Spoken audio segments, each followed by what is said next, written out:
It may come as a surprise to you, but these days, video games are bigger than film or music. Apart from just playing games, consumers are spending hundreds of millions of hours watching other people play video games through videos, live streams, and on TV. You may not have heard of esports before, but big brands like Coke, Vodafone, and Gillette are already reaping big rewards by supporting it. You'd better be ready because, like it or not, esports are the next evolution of sporting entertainment. So what does esports mean, and why are the kids going crazy about it? Short for electronic sports, esports refers to video games that can be played competitively, either alone or as a team. Competing in video games has existed for as long as the games themselves, going as far back as Pong, Space Invaders, and Donkey Kong. Arcades became places where heroes could be made, with people breaking records and becoming local celebrities. When PC and console gaming became more popular and online play became a thing, a new era of international competition was born. Being the best in the world didn't mean much at the time, but now it's an entirely different story.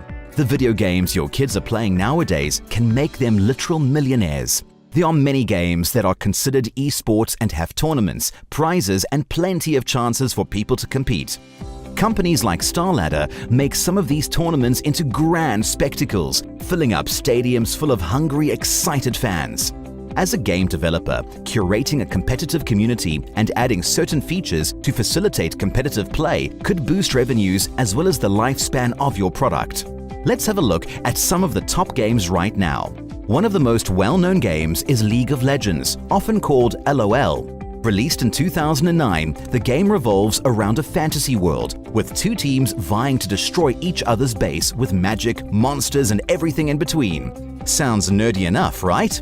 In 2017, the World Championship for League of Legends peaked at 106 million viewers and gave almost $4.6 million in prize money. For these professional gamers, their job is to train, travel, and compete. They're sponsored by big brands, appearing in endorsements that can support them in between competitions. The latest estimate is that over 81 million people play League of Legends in an average month. A similar game to League of Legends is called Dota 2, which is short for Defense of the Ancients. Also in 2017, Dota's largest annual tournament at the Key Arena in Seattle paid out just under $25 million. With another month to go, this year's edition has already raised over $21.5 million. What might even be more surprising is that the vast majority of this money is crowdfunded, with only 25% of purchases of in-game items contributing to the prize pool. As to how much the company itself made, you do the math. This competition was streamed across the internet, as well as being aired on various ESPN channels. Other genres of games are also popular as well. A recent example is Overwatch, a team-based shooter that has gotten much traction, also going as far as creating its own league system, similar to the NBA, with teams hailing from around the world.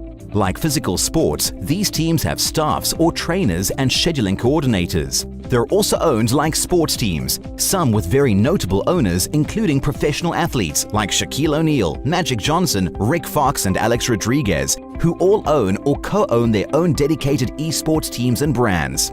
Since this can be a lucrative career, many young people are opting to pursue esports. They likely start playing young, and they might even choose universities that have prestigious esports programs or teams. It's becoming more and more common for universities to treat these competitors as athletes, meaning there are significant scholarships for these athletes to attend a given university, knowing that a successful team can boost that university's prestige at an international level. Also, like professional athletes, injuries can be devastating. A wrist injury could ruin your career at just 20 years old. A case of carpal tunnel could cost you millions. Certain surgeons are now specializing in working specifically with esports athletes. As well as physical, the injuries can also be mental, with players buckling under the pressure of competition, the media, and fans. Becoming a professional gamer takes time, dedication, study, keeping fit, and eating well.